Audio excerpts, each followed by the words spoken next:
Jay here for Stretford, Paddock. This is the Paper Talk. As you can see, I'm in the studio. We're not at the ground today. We're in the studio, a bit different, but we are live. So get involved in the comments and the chat. Let us know what you think about all the latest Manchester United stories. We're going to be talking about Scott McTominay. Where's he going? He could be going to Germany. I know we're all going to Germany for the Bayern Munich game, but he could be going there permanently. We'll get into that. Also, Jadon Sancho, what is happening with him?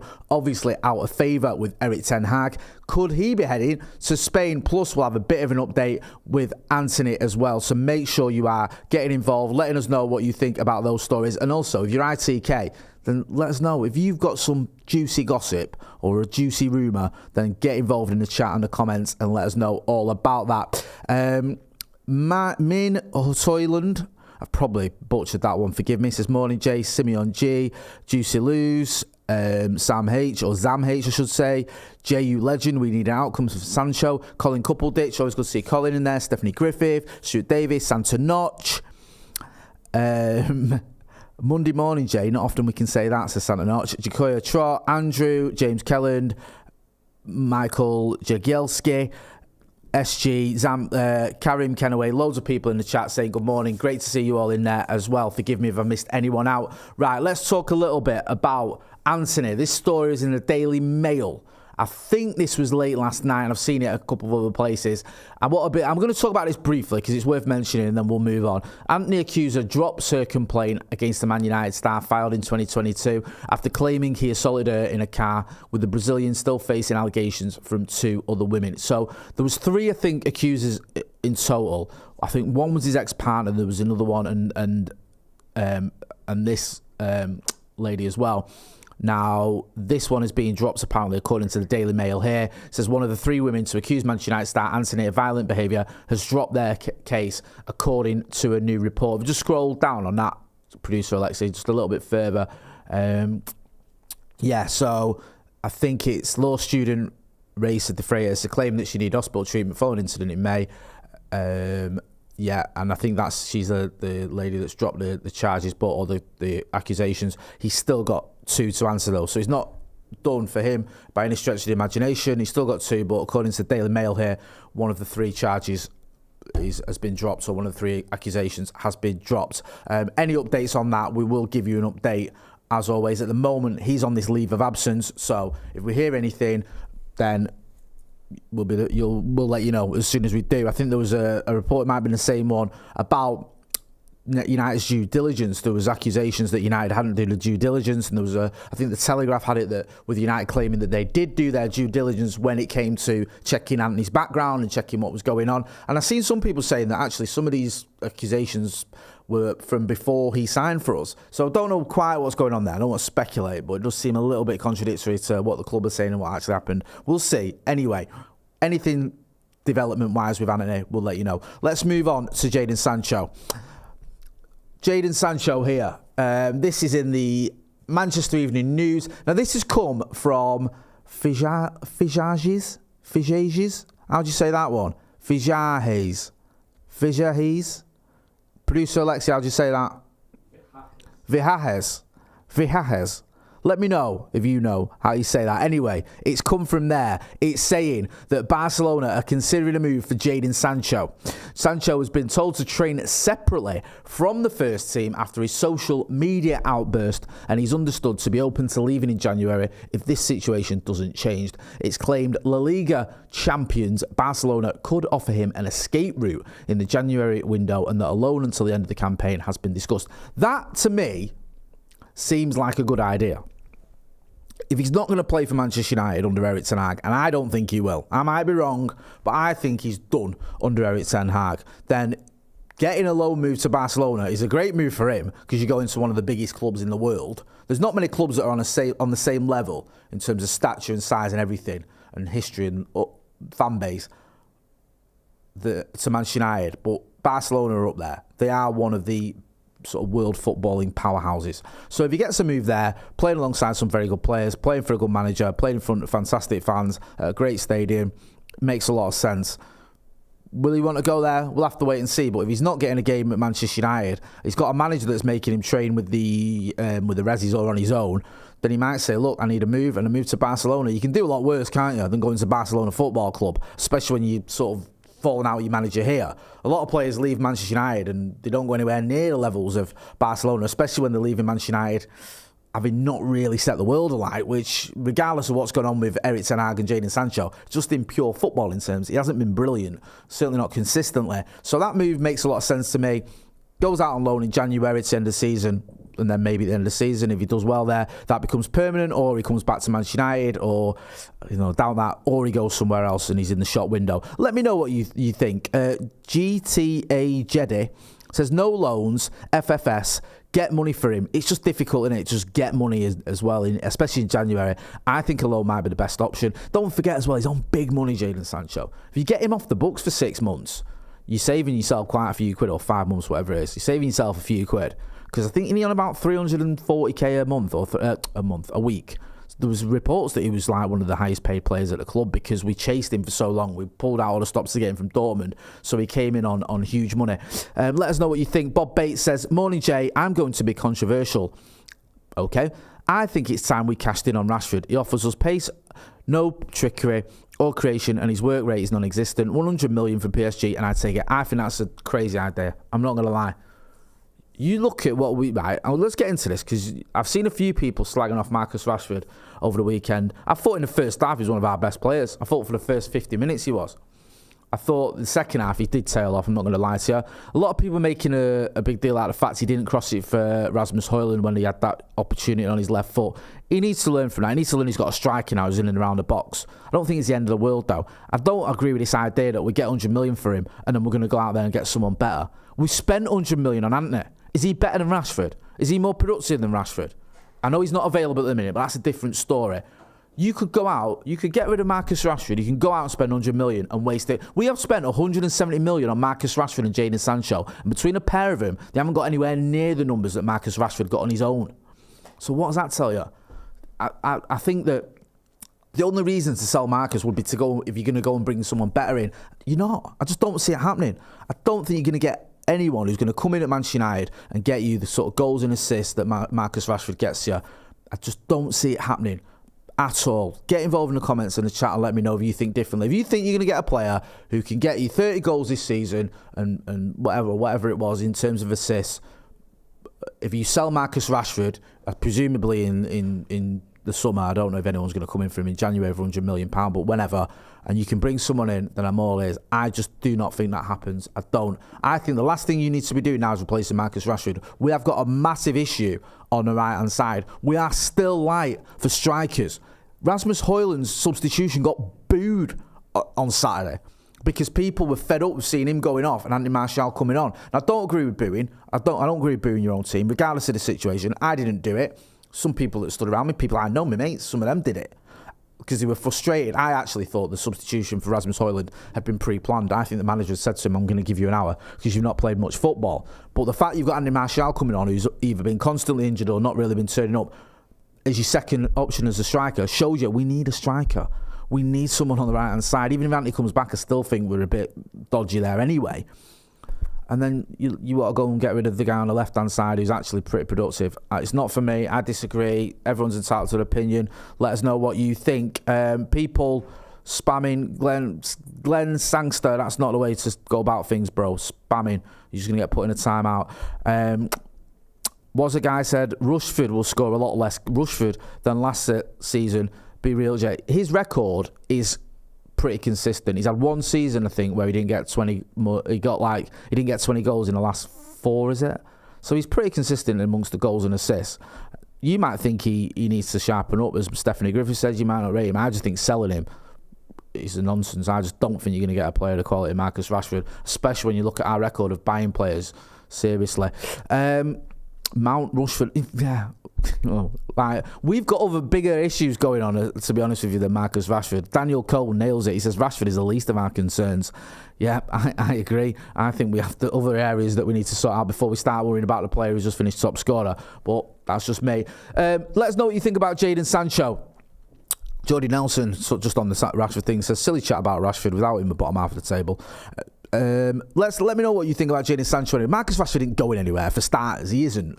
Let's just put that one to bed. We're not going to sell him. PSG apparently been interested in him for a few years. Erik ten Hag obviously rates him. He always plays him. He's been his top scorer. He ain't going to sell him. I can't see that happening. Jadon Sancho could be going. Do you want to see him go? Let's have some realistic talk about things that could happen. Aaron says, good move for everyone if Sancho goes. I think it is. I think a move to Barcelona is a very good move for him. Hit that like button, people. Give us a like. Smash a like. Wayne Davies says, I think that some people's attitude towards Rashford is that unless he's winning games single-handedly, he's a waste of time. Rashford's output is up there with the best in the world in his position. I think collectively, especially in that second half on Saturday, the whole team could take a long hard look at themselves. I thought it was a pretty poor performance throughout that second half. Everyone seemed to switch off. And I know some people have been blaming the goalkeeper. I don't particularly blame Andre Onana. I actually thought he did all right in the second half, other than him.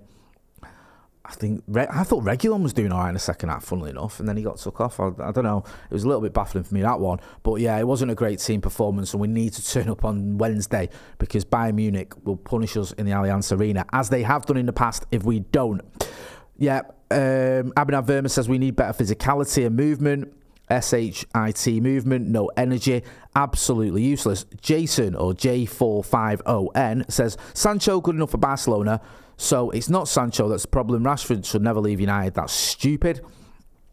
UTFR says when Shaw is injured, it affects Rashford. Sorry, I lost the last bit of that as well. You said something else there, didn't you? Big time was the issue there.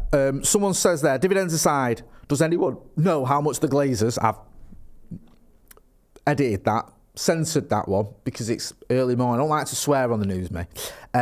Taking directors' fees, I think it is, and bonuses. I don't. It's too much anyway. Whatever it is. There's actually, right, the 1958, we had them on the other day. They've got a new website called claimbackunited.net. You can get involved in that. They're always doing protests. I've put a link in the chat there. I spoke to Steve from the 1958 on Friday, and he was talking about people can get involved when it comes to the Glazers. If you've got ideas for protests, if you want to join in, if you want to get involved, sign up to that. It's free. Takes a minute. I did it. Do you know what? I was retweeting it, telling people to sign up, and I realised I forgot to sign up myself. I have done now. If you want to get involved, if you want to just have your say on protests, have your say about the Glazers, sort of let your voice be heard. That's one way of going about it. Go and check it out. Sign up. It's absolutely free. And that way, whether you go to the ground or not, you can get involved in the process. You can be part of that movement to try and get the Glazers gone. It's not backing a certain takeover bid. That isn't what it's about. So you might go, well, I don't want this takeover. I want that one. That's not what it's about. It's about the Glazers. It's about putting their feet to the fire and hopefully getting rid of them. So go and check that out. Alistair Bennett is trolling there. Manny K says, is the roof still leaking at Old Trafford? I don't know, It has been, hasn't it? It was leaking for a little while. Then do you remember when we all dialed that proper flood as well? And then you had the bit of the press area. You think you'd want to keep the press people happy? The press people? Journalists? You think you'd want to keep that, or just the press? You think you'd want to keep the press happy? Yeah, they were leaking. There was leaks all over the press box as well. I don't know, I might have done some of them a favour. Should we talk about McTominay? I don't like to single anyone out because it was collectively poor on Saturday, but I don't think Scott McTominay did himself any favours at all. I thought he just wasn't at the races. Now, Scott McTominay is a player that I've sort of sticking up for is the wrong word. I've sort of praised in the past, I think is the right term. I think in certain games he's done really well. I think as a squad player, you can see why he's been kept in the squad and what he brings to the table. But he has to do better. He really does for me. And I just thought he was poor against Brighton. And he's someone who's got a bit of a question mark around him as well. Other players who weren't great, you might look at them and go, okay, they're players that are always going to start for Manchester United. Casemiro wasn't great, but he's going to start if he's fit, innit? Let's have it right. Some people question Marcus Rashford. He's always going to play for Manchester United when he's fit. Bruno's always going to play. Even Lisandro Martinez, I've seen a few people pointing a finger at him.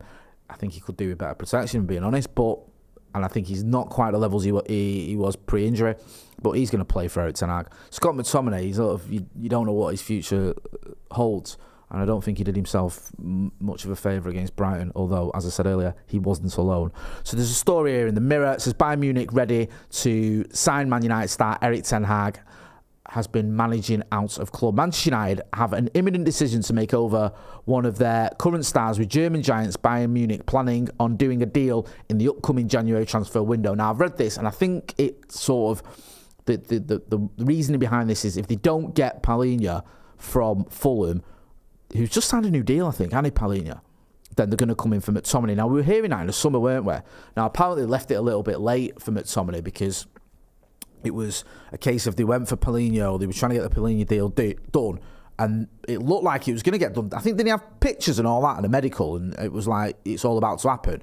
And then for some reason it didn't. They ran out of time, and then it all fell through. So there was certainly no time to get McTominay in. Now it looks like they're back in for him. Again, that would be a big move for him, a good move for him if he can go to Bayern Munich. He can go from warming United's bench to playing for Bayern Munich, or even warming Bayern Munich's bench. I'm not saying being on Bayern Munich's bench is better than being on Manchester United's, but at least if he goes there, he's guaranteed a Bundesliga. And also, he's had a season now, hasn't he? Season and a little bit under Erik ten Hag. It's obvious Erik ten Hag doesn't see him as a team, as a first team member. He just doesn't, does he? He's brought in Amrabat. He always plays Casemiro. He plays Eriksen. He's brought in Mount. Whatever position you think is Scott McTominay's best position, he is not first choice in that position for Manchester United. So that might be a better choice for him to go to somewhere like Bayern Munich. West Ham were in for him as well, weren't they, in summer? That didn't happen either. It'll be interesting to see what the future holds for Scott McTominay. I like the kid. I think he's a decent player. I just personally don't think he's at those levels. I think when you look at other top teams, what they have is on their bench, or what they have is around 15, 16 players who are, in inverted commas, first team. So City, unfortunately, are the obvious ones. Manchester City have got a whole host of sort of midfielders and attackers who could play and who you will consider first teamers. Whether that is Jack Grealish, Phil Foden, I was going to say Gundogan, he's left now, but last season Gundogan came in, he came out, he was like, he's a captain, I think he's a captain. Then you'd have Bernardo Silva, you've got Rodri, you've got De Bruyne, you've got a lot of players who you consider first teamers, yet they don't always start. They're just on a rotation, and it's one of those where if one comes out and if one comes in, the quality doesn't drop off. Kovacic, who's just come in, is another one. Sometimes he'll start, sometimes he won't.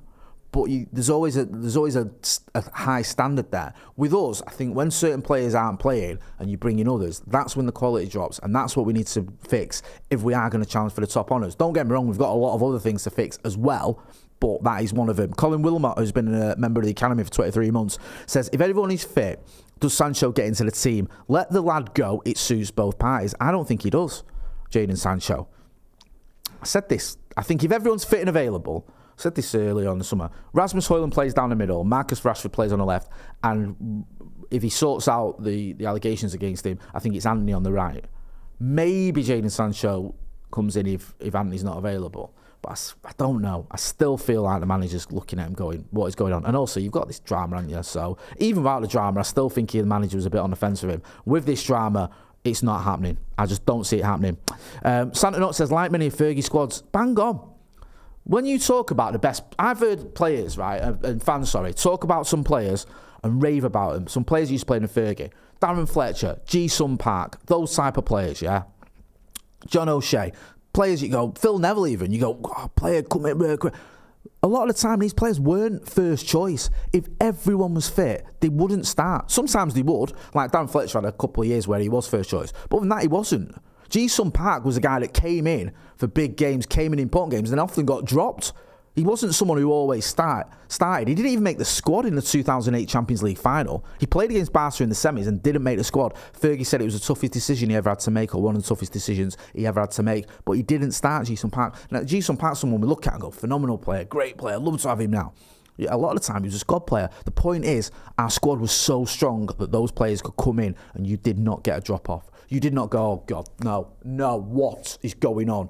Why is Ji-Sung Park playing? Why is Darren Fletcher playing? That didn't happen because they had the levels and the quality, so they always performed against the very, very top opposition. We haven't got that now. Santa Notch likes that one. Well, Park, thank you. Butty's another. Mikey plays poker. Butty's another. Nicky Butt, yeah. People laugh at that and go, of course Nicky Butt always. No, he didn't. There was times when our midfield was Scholes and Keane. Nicky Butt wasn't in that midfield sometimes. He was on the bench. But when he came in, did you go, oh my God, Nicky Butt's dying, what are we going to do? This is it, we've lost this game. No, you didn't even worry because he's so good. He was so good. And now you're in a position where when we haven't got certain players, the levels drop. And the ones coming in just aren't at those levels, I'm sorry to say. So I'm going to wrap it up there. Thank you to everyone who got involved in the comments and the chat. Back later on, we'll have the preview for the Bayern Munich game. I think it's Abdullah's going to be joining me for that one. We'll also have as well the Paddock podcast at 4 o'clock. So make sure you are hitting like, share and subscribe. And don't forget, if you've not done already, go and check out Claim Back United if you want to have a say about the Glazers. Because listen, you can look at Saturday's result and go, and I've seen people saying it, you can't blame the Glazers for players not trying hard enough or whatever. Everything that is wrong with Manchester United stems from the top down. So when you look at that and you're wondering why we're bringing on Antony Martial for Rasmus Højlund and you don't think Martial's up to the job, ask yourself why that is. Because the manager's not been back properly. When you think you've got certain squad players that aren't good enough, ask yourself why that is. It's because the manager's not been back properly. Why has the manager not been back properly? Because we've got the Glazers in charge. I'm going to leave it there. Don't forget to hit like, share and subscribe. I'm Jay Motty. This has been the Paper Talk. Thank you for watching.